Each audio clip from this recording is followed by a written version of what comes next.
At that time na mayor ako, may budget ang coastal road pero unfunded ang bridge. And it was made known at the time to former President Duterte that the bridge is unfunded.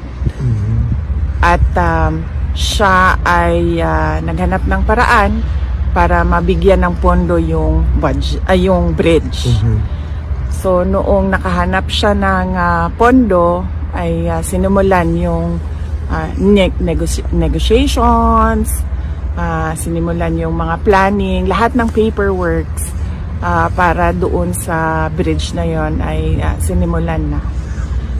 But ngayon nandyan na yung bridge, so dapat nating pagpasalamatan para sa akin bilang isang Dabawenyo at syempre sa mga tiga Mindanao na din, dahil nagbe-benefit din sila doon sa coastal road na yun, no? Traveling from south to north of Davao in the region.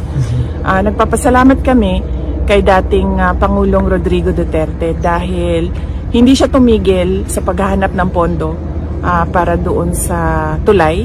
At syempre nagpapasalamat tayo sa People's Republic of China dahil buong-buo nila binigay yung entire cost ng tulay na iyon. So walang gastos ang City Government of Davao, walang gastos ang Pilipinas.